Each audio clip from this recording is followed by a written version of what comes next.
Choices being made inside of Facebook are disastrous for our children, for our public safety, for our privacy, and for our democracy. It is about Facebook choosing to grow at all costs, becoming an almost $1 trillion company by buying its profits with our safety. In the end, the buck stops with Mark. If he is the CEO and the chairman of Facebook, he is responsible for those decisions. Facebook whistleblower Frances Haugen testifying on Capitol Hill yesterday.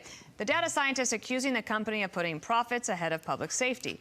CEO Mark Zuckerberg responding, calling her arguments illogical. And joining us now is Monica Bickert. She's Vice President of Content Policy for Facebook. Thanks for joining us, Monica. I just want to read from Mark's statement. He said, the argument that we deliberately push content that makes people angry for profit is deeply illogical. We make money from ads, and advertisers consistently tell us they don't want their ads next to harmful or angry content.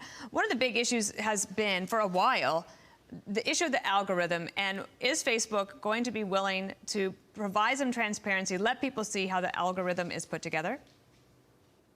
Absolutely. In fact, and first for those who aren't super familiar with the word algorithm and what it means, when you use Facebook in newsfeed, we rank the content from the friends and family you've chosen to follow, the pages and groups you've chosen to follow, because there is so much content that we want people to be able to see what's most relevant to them.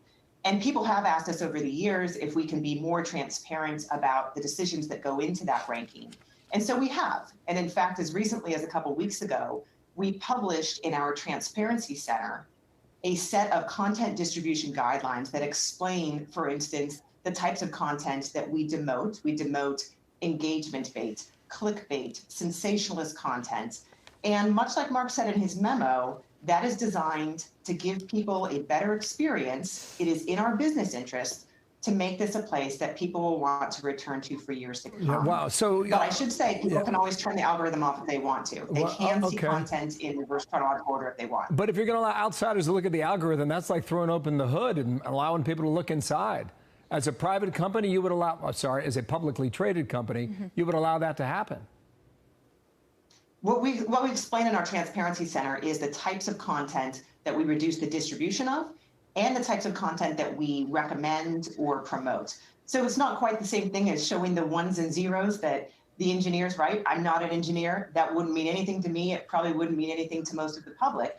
But we are clear about how we do the ranking. Yeah, Monica, I want to go back to this outage on Monday. I know what the company has said, but there is a report that we have not confirmed, by the way, about more than 1 billion users of Facebook had their private information leaked back about toward the end of September. A, is that true? And B, can you deny that ransomware had anything to do with Monday's 7-hour outage? Well, I'm sorry to disappoint, but as I'm not an engineer, I don't have any information on the outage itself. And with regard to our privacy, what I can tell you is, I'm not aware of what you're referring to. I can tell you that we report quarterly to the FTC on what we're doing around privacy, and those reports are made by an independent assessor. So any privacy issues are being reported on by that independent assessor in those quarterly reports. There's a lot of headlines that came out of the hearing yesterday where the whistleblower was testifying. Let's just put them up there. That Facebook knows Instagram is toxic for teen girls, that Facebook tried to make its platform a healthier place and it got angrier instead, and that Facebook hobbled Mark Zuckerberg's bid to get America vaccinated. So a lot of that came out yesterday. And, this is a woman who had only worked at the company for 2 years. She said she was disturbed by what she had seen. She did not work on child safety issues herself, but this was something that she thought should come forward. What do you think of her as a whistleblower? Do you think she is credible? Or do you think that perhaps this was all planned, that when she came to the company, she wanted to do this in the first place?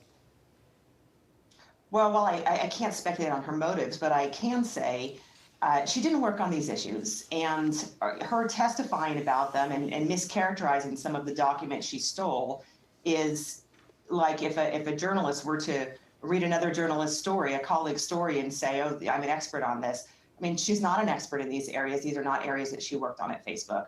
I have been at the company for more than 9 years. I do work on these issues. My background is in child safety. I'm also a mother who raised 2 girls.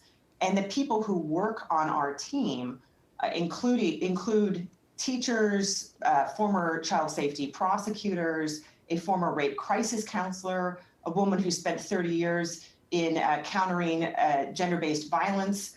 I mean, these are the sorts of experts that we bring to Facebook because they care so deeply about these issues. And on the research that has been mischaracterized, you know, two things here. One is the research largely showed that teens have a positive experience when they are dealing with mental health issues, as many teens are. Instagram is a place that helps them find support. And on 12 issues that we asked both boys and girls about who were already struggling with mental health issues, the majority of them said that Instagram either made things better or it didn't materially affect them. I know the Now, research as a says mom, that. I think that a lot of parents having a bad experience, that's Yeah. too many, and we want to fix that. But that's why we do the research. Yeah. Well, that research, you know, making it available for everybody to see. I think a lot of parents feel like social media is not helping, but we take your point, and we thank you for coming on. Thank you, Monica. Thank you.